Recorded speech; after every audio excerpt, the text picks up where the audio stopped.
Imprensa e a sua liberdade. A imprensa cada vez mais abre espaço para notícias como esporte, moda, vida e comportamento de celebridades.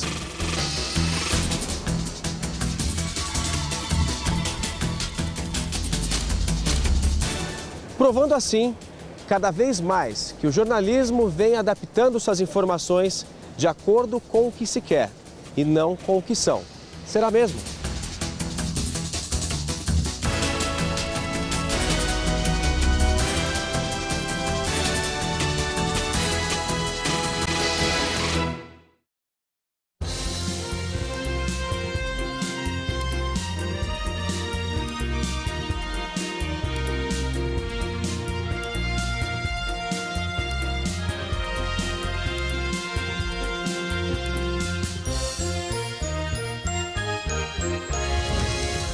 Muito boa noite, meu amigo, minha amiga. O nosso ponto de encontro do final de noite. Toda quinta e todo domingo, 11h30 da noite. Nosso programa Ponto de Equilíbrio. E você já sabe, se você quiser participar, criticar, sugerir, você pode acessar através de todas as mídias sociais que agora aparecem na sua tela. Nosso Facebook, Twitter, WhatsApp, site, e-mail, da forma que você preferir. O programa é feito para você e pensando em você. E hoje é com imenso prazer que eu recebo o meu amigo Sérgio Redó, presidente da Associação Paulista de Imprensa. Sérgio, muito obrigado por ter aceito o convite. Uma satisfação. É um prazer enorme estar aqui com você e poder compartilhar o seu conhecimento com o nosso telespectador. Uma honra. Eu, particularmente, gostaria de agradecer de estar à frente, não é, de um homem que tem, na sua trajetória de vida, né, um trabalho não só no campo jurídico, mas também no jornalístico, em razão dos cargos que você já ocupou, e nós, como representantes da Associação Paulista de Imprensa, na qualidade de presidente da entidade, é para todos os jornalistas de São Paulo um orgulho muito grande de estarmos aqui para podermos debater, enfim, e sabermos, né, em razão até do acompanhamento da linha de todos os seus entrevistados, ter incluído o meu nome, é para mim uma honra muito importante. É um prazer recebê-lo. Sérgio, vamos direto, como fala o americano, bullet point, né? Vamos direto ao assunto. Aquilo que às vezes incomoda, às vezes é um assunto que causa muita polêmica, mas vamos falar num ponto primordial para o jornalista, para a imprensa em geral. Liberdade de imprensa, cerceamento de liberdade de imprensa.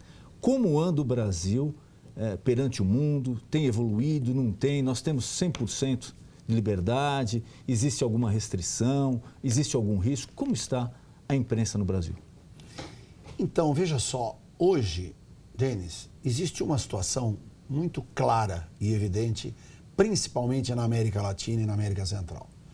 Nós estamos recebendo uma influência, uma carga, não é? Em razão do poder hoje dominante em toda a América Latina e América Central, por parte da chamada, esquerda, ou socialismo de esquerda e tal, e que eles têm se primado através de um controle externo do sistema de comunicação social dos países. Graças a Deus, nós aqui no Brasil ainda não fomos atingidos. Já tivemos vários momentos que tentaram, não é, implantar alguns novos sistemas de controle. E eu, particularmente, vou lhe ser muito franco, Denis, eu acho assim, nos Estados Unidos, vamos tirar os Estados Unidos, né, e parte da Europa, como países que têm um desenvolvimento muito grande, em função até da sua história, não é? Você pegar, ainda que a história dos Estados Unidos seja muito próxima do Brasil, em questão, não é, do descobrimento e a própria emancipação, enfim, a República, mas se você pegar a Europa, não é, a Inglaterra e a França, que são milenares, você verifica o seguinte: dentro do chamado controle, existe sempre o aspecto fundamental que é a ética. Porque os valores, eles mudam com o tempo, com o passar, tá certo? Das circunstâncias, das situações, até o entendimento. Você veja, o que antigamente era extremamente repressivo, não é? Eu me lembro, nós somos, não é, me permita você, não sei, deve ser mais jovem do que eu, mas a grande verdade... Mesma idade. Então, mas a grande verdade é a seguinte, a gente se lembra, quando sentava na mesa Eu me lembro que meu pai não precisava fazer nada. Ele olhava para mim. Bastava olhar. O olhar já significava Bastava tudo. olhar. Hoje eu peço, pelo amor de Deus, pro meu filho. Enfim, e não que eu não tenha ele, graças a Deus, é muito educado e tal, mas é completamente diferente. Eu, às vezes, quer dizer, a liberdade, a forma carga com de que... informação A carga que de o jovem informação. recebe. E você, inclusive, na abertura do seu programa, aliás, muito boa, identifica o seguinte, você vê, entra em contato conosco, estejam ligados no nosso programa Ponto de Equilíbrio através das redes sociais. As redes sociais é um fenômeno. Olha que coisa interessante. Eu, quando entrei na API, né, e já faz algum tempo, foi em 2009, nós tivemos a oportunidade, foi o meu primeiro mandato, eu já estou no segundo mandato. Eu tive um primeiro mandato de 3 anos e agora um mandato de 4 anos que se encerra em 2016. E quando eu entrei, no dia 27 de novembro de 2009, eu me lembro bem que a grande discussão era em razão do controle externo do sistema de comunicação brasileiro. Né? E por que isso? Porque na época queriam criar o Conselho Nacional. Né? Não, deu uma polêmica muito forte. Eu fui a Brasília inúmeras vezes. Aí depois, inclusive, houve uma má interpretação e tal. Eu acho que é exatamente aquilo que eu coloquei no início. Nós temos sim que ter, não digo um controle de conteúdo. Eu não sou favorável ao controle de conteúdo. Muito menos o controle prévio. Mas muito menos o controle prévio. O controle prévio. Mas eu acho que nós temos que ter da censura. Exato. Né? Nós temos que ter um controle ético. Aquilo que não é bom para o jornalismo não é bom para a sociedade. Aquilo que não é bom para a imprensa não é bom para a sociedade. E isso é fácil de verificar.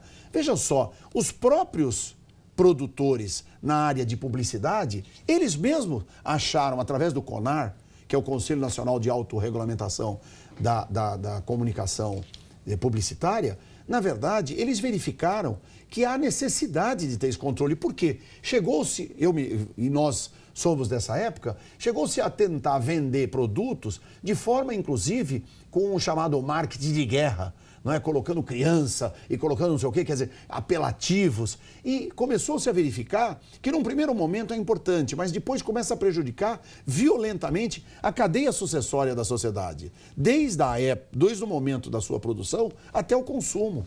E aí todo mundo perde. O grande jogo é o do ganha-ganha. A sociedade precisa entender que o controle que nós pregamos é um controle ético. É um controle de responsabilidade ética sobre a matéria, sobre a divulgação, sobre a informação. Porque uma coisa interessante, eu sou contra, literalmente contra, aliás, os meus amigos de entidade falam, quando você vai em televisão, em programa de rádio, não fala desse jeito, porque pega mal, porque você já é um cara liberal, você já é um cara empresário, você não sei o quê. Eu sou contra, vertiginosamente contra, a utilização do diploma para o exercício da profissão. Agora, não acho que o diploma seja indispensável.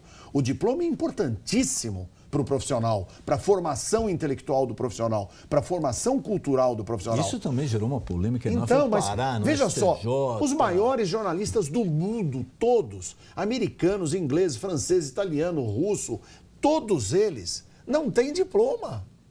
Então, por que eu vou ser favorável ao diploma? Quer dizer, o que eu acho é o seguinte, e a nossa tese, lá atrás, quando eu ganhei a eleição, era tão importante e tão válida, que hoje está aí. Os jornalistas somos todos nós. Um garoto com 13, 14 anos que tenha um desses tablets na mão, um smartphone ou um telefone desses celulares, ele pode fazer uma reportagem, ele pode tirar uma cena, ele pode gravar, ele pode, enfim, identificar aquele momento e vender aquela informação para os maiores veículos de comunicação do mundo. E o que você... Agora, me permita, eu deixo só concluir isso, porque... Não é que nós somos policiados, não é isso. Mas os colegas, eu tenho certeza, em razão até da sua grande audiência, podem falar, Redó, você veio dizer que um garoto de 14 anos é jornalista? Não, o que eu quero dizer é o seguinte, este garoto de 14 anos, ele está cumprindo a principal missão do jornalismo, que é a informação. Agora, quanto à questão profissional, ética, a forma de aproveitar essa informação, aí somos nós, profissionais, que temos que dar esse... Avaliar a veracidade, a credibilidade, a fonte, de que forma foi como conseguido, foi feito, constatar. Não pura e simplesmente apertar o botão, porque aí você causa um dano e detonar. Muitas vezes irreparável. Você vê. Não tem como você Eu posso citar aqui, informação. nós estamos até num momento das redes sociais discutindo muito, e eu fui instado, já dei até algumas entrevistas a respeito. Eu não tive a oportunidade de assistir a estreia do Gugu. Eu não tive, não é? Aliás, que Deus o abençoe para que ele tenha muito sucesso. O Gugu Liberato, na sua estreia na Record, ele, na verdade, trouxe uma situação extremamente problemática. Porque ele acabou, no sentido, enfim, pessoal dele, e que está sendo repudiado, mandou reformar lá a cela onde está aquela... A Suzane von Richthofen e a esposa, né? E a esposa, o marido, sei lá o quê, né, que vive lá com ela. Quer dizer, desculpa, nós não podemos usar os veículos de comunicação, nós não podemos usar a força deste equipamento que nós temos para ludibriar a sociedade. Eu acho muito negativo, a ponto do Ratinho, numa entrevista que ele deu, falar: Gugu, se você continuar apelando, eu vou apelar. Imagina o Ratinho, com todo o respeito que eu tenho ao Ratinho, ao valor profissional dele, o grande jornalista. Mas aí vira uma bola de neve, né? Porque começa aquela disputa pela audiência, pelo sensacionalismo. E aí, vale tudo. Prejudicial. Quer dizer, eu fico pensando o seguinte: uma jovem, uma criança ou um adolescente vendo uma cena daquela, tá certo? Quer dizer, porque eu matei, porque eu fiz e tal. Com todo respeito, que teor jornalístico tem isso?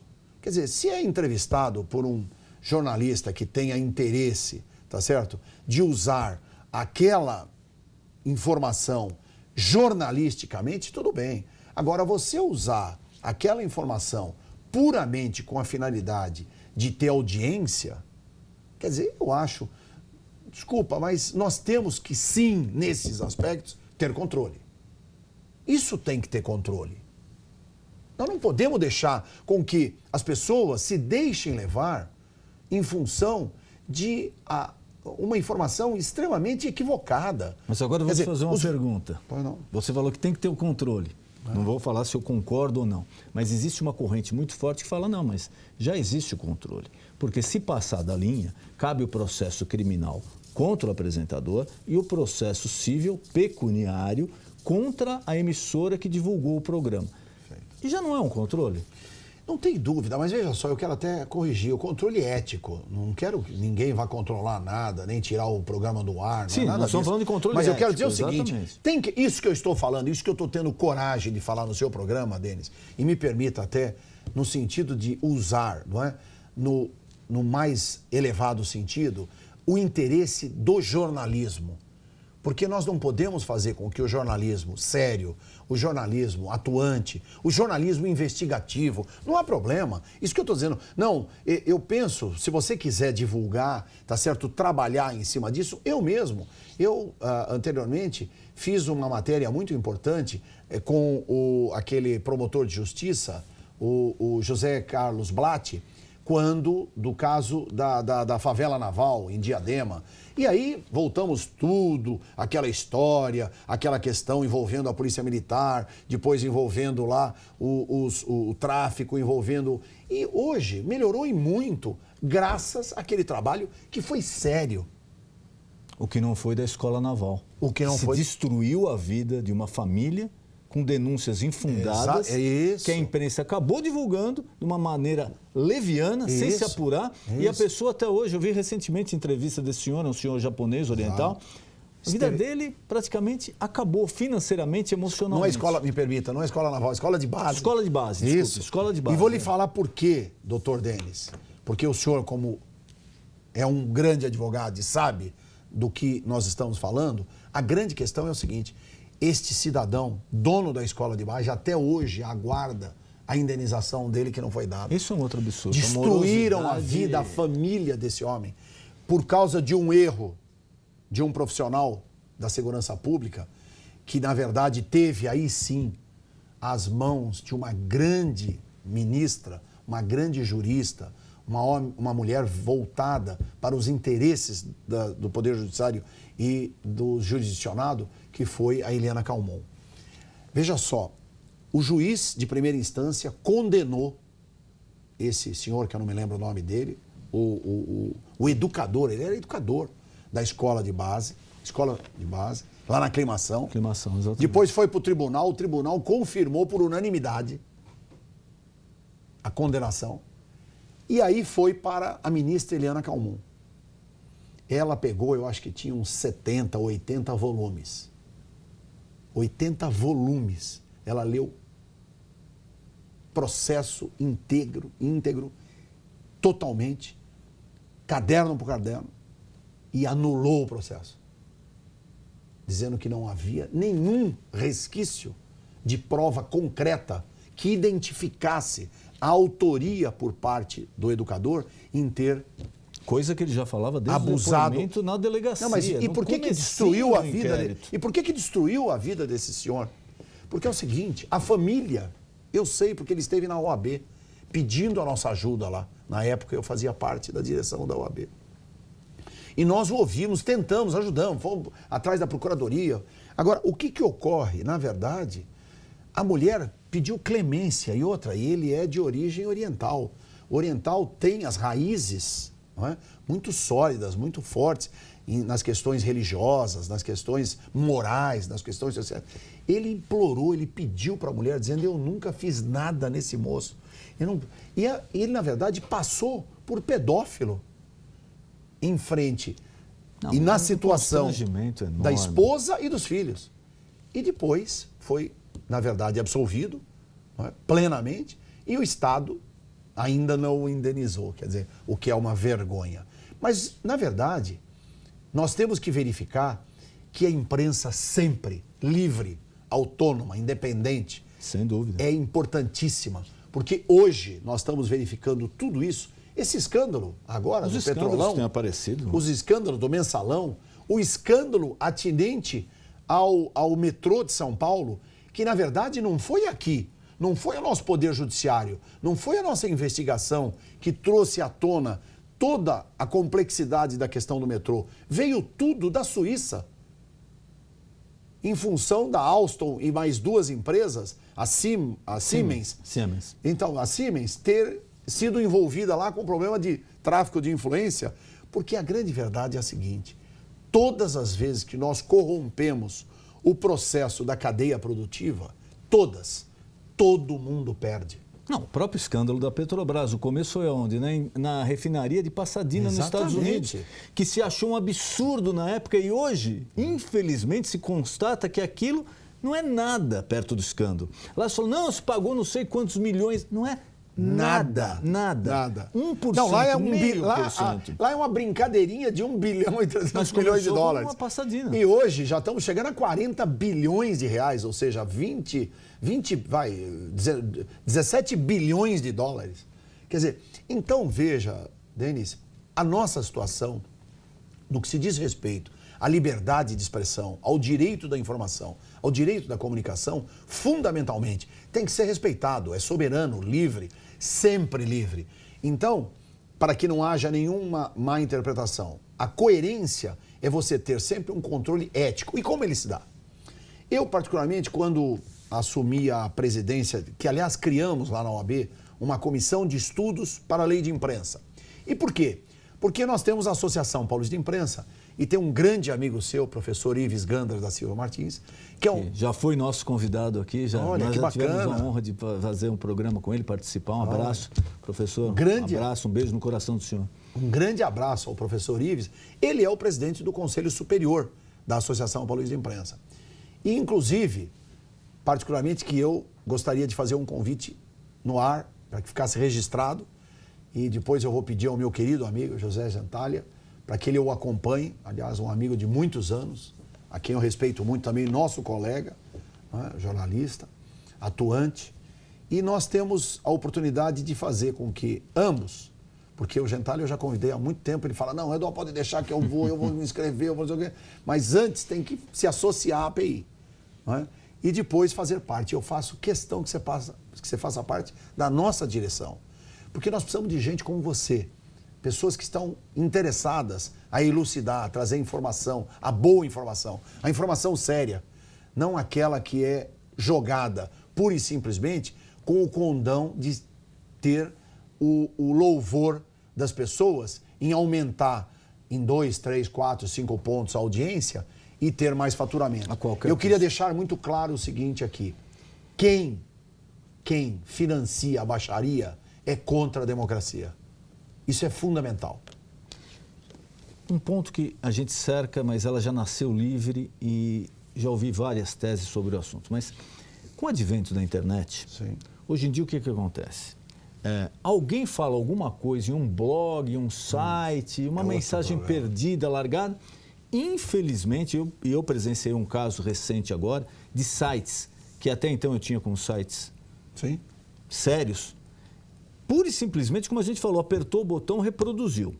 Exatamente. Quer dizer, Foi pro mundo. Foi pro mundo. Você entrar numa montanha ventando com um saco de confete, você vai estourar. Aquilo vai para tudo quanto é canto. Você nunca mais vai recuperar todos os confetes para colocar, mesmo que se você se retrate. Verdade. Agora, o que me impressionou mais, os sites menores que copiaram essa notícia leviana desse site maior, todos eles se desculparam. Todos eles. Se retrataram e se desculparam. Sim. Esse site maior que concordou que a notícia foi repassada erroneamente, ele não se retratou. Quer dizer, é uma coisa que você não tem tempo de se manifestar, de corrigir, por quê? Ela entra online. É verdade. Se você vai falar, bom, nós vamos segurar a internet, vamos patrulhar, não tem que ter patrulhamento, não pode. Não pode patrulhar nada. Mas o que daria para ser feito para além do processo judicial, que é lógico que as partes vão tomar agora, eles vão ter que responder sobre isso, mas além disso, será que teria algo mais que a gente poderia fazer para não criar esse monstro e depois sair correndo atrás? Então, eu estava falando sobre o CONAR, né? O Conselho Nacional de Autorregulamentação da Publicidade. Nós, quando tivemos lá na presidência do CONAI, da Comissão de Estudos da Lei de Imprensa, e por que a Comissão de Estudos da Lei de Imprensa? Porque é o seguinte, isso foi mais ou menos em 94, 95, quando exatamente o nosso querido amigo, aliás, Miro Teixeira, né, o deputado federal pelo Rio de Janeiro, ele propôs uma ação indireta de inconstitucionalidade sobre a lei que era a chamada Lei de Imprensa, 5.507, que foi, inclusive, outorgada, né, pelo então presidente, não é? O Castelo Branco, Humberto Alencar Castelo Branco. Época ainda da ditadura militar. Exatamente, foi logo no início, foi em 64 isso, 65, a lei é de 65. E aí o que fez? A lei tinha mais ou menos uns 80 artigos, aproximadamente 70, 80 artigos. E aí o Miro Teixeira entrou com uma ação direta de inconstitucionalidade e automaticamente com um despacho, aliás, brilhante despacho do nosso querido ex-presidente do Supremo, ministro Carlos Aires Brito, ele tornou sem efeito nenhum de vigência pelo menos 22 artigos. Os mais sérios, os mais contundentes, como tinha artigo lá na lei que dizia que nenhum jornalista poderá abordar uma autoridade, principalmente militar e tal. Agora, eu cito isso com muita tranquilidade, porque é o seguinte, eu pedi para me apresentarem quantos processos foram feitos em razão de ter ou não abordado militares. A imprensa sempre abordou.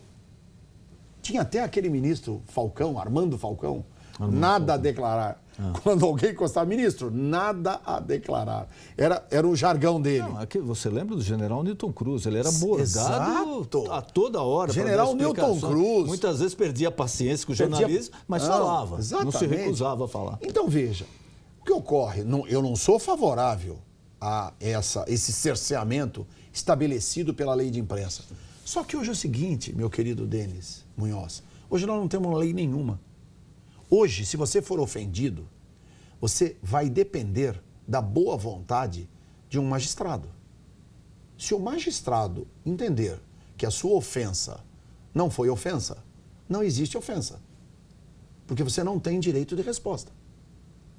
E outra, o arbitramento... Esse que é o problema. Não existe um parâmetro no arbitramento. Fica a critério do juiz. Então ele pode julgar que a tua ofensa exatamente. Vale tanto R$1, que R$1 milhão. O Estado de São Paulo foi cerceado o direito do Estado de São Paulo de publicar uma matéria sobre o Boi Mujica, que era envolvendo o filho do ex-presidente José Sarney, que era dessas operações da Polícia Militar, e O Estadão fez uma matéria vastíssima sobre isso, desde o Maranhão, a repercussão toda da matéria, e até hoje nunca foi publicado. Por quê? Porque simplesmente quando estava pronta a matéria na redação do Estadão para ir o dia seguinte para o ar, chegou lá uma liminar de um juiz de Brasília, entendendo que havia, na verdade, uma ofensa moral, tá certo? A pessoa do ex-presidente, do filho do ex-presidente José Sarney e tal, e pediu para a matéria sair. Aliás, até eu gosto muito do Fernando Sarney, um brilhante profissional, não é? Foi deputado e tal.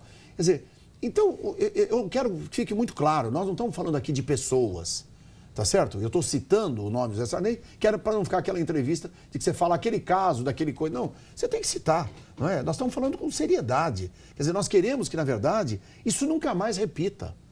Porque a imprensa tem que ser livre, a imprensa tem que ser sempre democrática. E de que forma que nós conseguimos fazer com que ela tenha, vamos chamar, entre aspas, esse controle, por parte dos próprios profissionais da imprensa? Nós criamos o CONAI, Conselho Nacional de Autorregulamentação da Imprensa. E como é feito o CONAI? Não tem norma, não tem estatuto, não tem nada. É mais ou menos dentro dos conceitos republicanos ou ingleses, né? Dos costumes. Law and use. Isso, law and use, do conceito do consuetudinário, né? Do direito consuetudinário, dos costumes. Que é o seguinte, você tendo no município, como é que funcionaria o CONAI? Através de todos os representantes dos veículos. Todos. Jornal, rádio, televisão, blog. Porque o blogueiro hoje, o que tem hoje um site, o que tem hoje um veículo, não é? Dentro das redes sociais, existem blogs. O do Milton Neves, vamos citar do nosso colega, que é o meu vice-presidente na Associação Bolsonaro. Aqui já. Te admira demais. Tem um grande amigo. Eu encontrei com o Milton, ele falou que eu disse que que fui convidado pelo Zé Gentalha para vir fazer o seu programa, Ponto de Equilíbrio. Ele falou, você está brincando com o Denis Munhão? Pô, esse homem foi muito importante na minha vida. Eu falei, pô, que legal. Então, e ele, inclusive, me recomendou e falou, Redó, manda um forte abraço ao Denis, porque ele realmente é um grande profissional. E o próprio Milton, ele tem um blog que tem 50 mil acessos diariamente. 50 mil acessos. Vamos recuar um pouquinho. Vamos imaginar há 30 anos atrás. Esquece televisão. O que você precisava fazer para atingir 50 mil pessoas no jornal? Pelo amor de Deus. Era uma luta insana. Insana. Bom, hoje, para você atingir o chamado grande público na grande mídia, com a finalidade de você ter uma exposição de um produto, custa 50 milhões. 50 milhões. E tem blogs vamos lançar 800 mil seguidores. Exato. Uma pessoa com 800 mil 800 seguidores. mil seguidores. Você veja, o Milton tem 1,5 milhão. 1,5 milhão de seguidores no site dele, entendeu? Então veja o terceiro tempo. Então, na verdade é o seguinte, Denis, hoje esse fenômeno da rede social é uma coisa estarrecedora. E o que aconteceu? Na verdade, dentro dessa decisão, voltando sobre a lei de imprensa, o Carlos Aires Brito, então, suspendeu os efeitos de esses 22 artigos da lei de imprensa. E aí, vamos votar. E nós conversamos com o ministro Carlos Aires Brito, conversamos com os 11 ministros à época. Não é? E ele disse, olha, Redó, eu considero, eu vejo também que nós não podemos extinguir a lei. Que não dá para ficar sem nada. Até porque, eu vou dizer mais uma coisa, e o seu conhecimento jurídico faz com que corrobore com essa minha fala, que é o seguinte, não pode o Supremo Tribunal Federal extinguir uma lei. É até, na verdade, eu diria, não vou dizer que é ilegal, mas eu diria que... Mas é herbação. Mas exatamente, está havendo, não é? Extrapolando o poder do judiciário sobre o poder legislativo. Porque o único poder que pode extinguir uma lei é o poder legislativo. Pode julgar, criando uma inconstitucionais, outra história. Exatamente. Mas não o poder judicial o Poder Judiciário pode sim julgar a constitucionalidade da lei. Mas não tá extingui-la. certo? Agora, não extingui-la. Isso é uma heresia. Isso é algo antidemocrático, fora de qualquer propósito, dentro de um processo legisferante natural. Quer dizer, você, na verdade, dá uma punhalada nas costas dos legisladores. Tá certo? E tudo isso aconteceu e nada se repercutiu. Então, veja, as coisas vão se sucedendo e aí nós vamos chegando no estágio que nós estamos. Hoje, a sociedade civil tem medo da sociedade incivil. E a sociedade incivil é a que manda. Nós temos hoje forças ocultas, que o nosso ex-presidente Jânio Quadros tanto falava. É que nunca ninguém Vocês não soube, conhecem as agora forças estão aparecendo, ocultas. né? Essas são as forças ocultas, que na verdade extrapolam o estado de legalidade, o estado democrático de direito, e faz com que cada um de nós passemos a ter um pensamento de que ou nós corrigimos isso imediatamente, ou nós vamos viver numa absoluta bagunça. E aí eu digo com a maior tranquilidade. Você veja, uma criança hoje nos aborda no farol e a gente tem medo de abrir o vidro do carro para uma criança de 8 anos, de 10 anos. Porque a gente não sabe qual é o propósito daquela criança. Às vezes a altura dela não chega nem na janela, eu já vi casos assim. Exatamente, e a gente não abre. Às vezes eu passo centenas de vezes, minha mulher fala, puxa bem, olha que menina linda e tal. Eu abro a janela, chamo a criança, falo com ela, converso, pergunto o nome dela, porque essa criança ela vai se tornar cada vez mais distante da sociedade civil, E mais perto da sociedade criminalidade. incivil, porque ela fala o seguinte, eu não entendo, as pessoas que estão de terno, de gravata, com um carro bonito, nunca falam comigo. Quem fala comigo é sempre a sociedade incivil. É o companheiro, é o noia,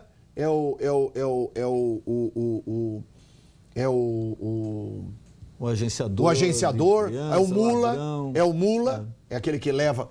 Então, é aquela história, diga-me com quem andas e direi quem és. Essa é que é a grande verdade. E vou dizer franco, você veja uma coisa, eu vou citar, se o programa tem dimensão no Brasil inteiro, mas um caso específico de São Paulo com a questão da Cracolândia.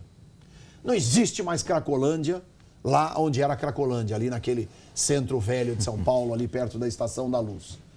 Realmente não tem aquela quantidade de gente, 5 que mil, 10 mil pulverizou, pessoas. né? Tem agora em outros Só que é o pontos. seguinte, hoje nós temos Cracolândia na cidade inteira. Eu tenho uma Cracolândia no meu bairro. E eu não moro num bairro, eu moro no Jabaquara.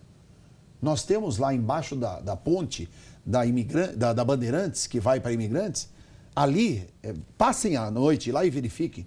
Você tem Rebouças aqui. Você tem uma horda de 20, 30 zumbis, 50 zumbis, que eu tenho dó. Doutor Denis Munhoz, eu tenho dó. Porque ninguém faz absolutamente nada. São seres humanos. São pessoas pedindo pelo amor de Deus para serem ajudadas. Porque se elas chegaram a esse estágio e outra, e ali tem ex-colegas nossos, advogado, médico, de todas engenheiro. as categorias, todas as classes sociais. Todas as classes sociais. Não adianta não. Eu mesmo abordei uma moça, até por ver o estado dela, ela era filha de uma juíza. Juíza de direito.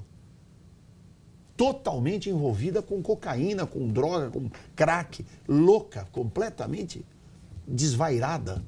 Quer dizer, e o que acontece? Aí você vai me perguntar, doutor, e o que você fez com essa moça? Nada. O que eu posso fazer? Eu vou pôr ela dentro do meu carro? Não. Para se de repente der algum chilique. Porque eu pensei, A omissão vou pôr ela do dentro do meu Estado, carro, vou levar né? até um desses. Porque tem. Não vou dizer também que não existe. Existe a Secretaria de Estado da Assistência Social, a Secretaria Municipal. Tem aí esse CRATOD, né? Esse que foi criado aí pelo governador, que é uma excelente. tentativa louvável. Não, uma excelente iniciativa. De oferecer emprego ao viciado. Oferecer emprego. E ali tem tudo: juiz, médico, advogado, sociólogo, psicólogo, assistente social e tal. O problema é o seguinte: o problema desse pessoal é não ter, infelizmente, princípio de educação. Essa é que é a verdade.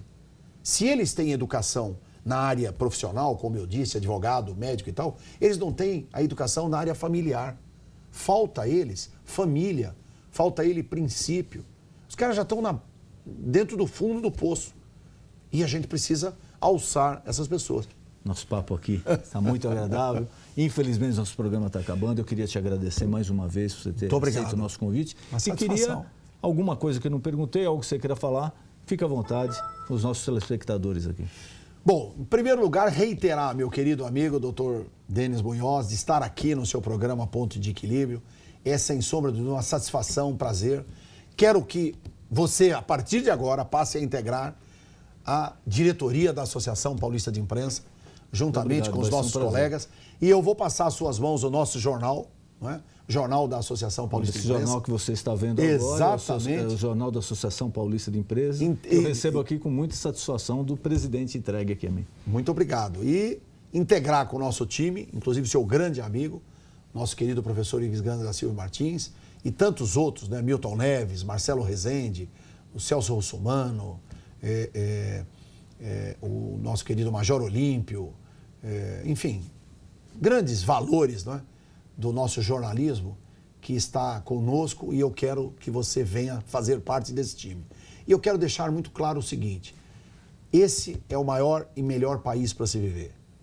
Nós temos os melhores e mais altos valores morais, sociais, educacionais, esportivo e principalmente ético. Porque a sociedade brasileira é ética, a sociedade brasileira tem valores arraigados. O problema é que nós temos poucos que dominam. E nós temos que ter a consciência que esses valores só serão realmente respeitados quando cada um de nós tivermos a nossa principal orientação, que é Deus. Eu acho que, fundamentalmente, tudo nós temos que pensar de forma pragmática em um valor maior. E eu acredito em Deus. E acreditando em Deus, eu acredito no Brasil e tenho certeza que nós vamos chegar a um bom termo, nós vamos ter uma educação como todo o povo brasileiro merece, e nós vamos ter uma imprensa sempre livre, como hoje já temos, mas muito mais, em razão dos seus valores e principalmente dando a cada profissional a qualidade de assistência e que ele tanto precisa no sentido de fazer com que o mercado de trabalho cada vez seja mais favorável a todos eles. Muito obrigado, Denis. Foi um prazer recebê-lo. Muito obrigado. Uma satisfação. Obrigado, igualmente. E você já sabe, nosso encontro de final de noite, toda quinta e todo domingo, às 11h30 da noite. Programa Ponto de Equilíbrio. Boa noite.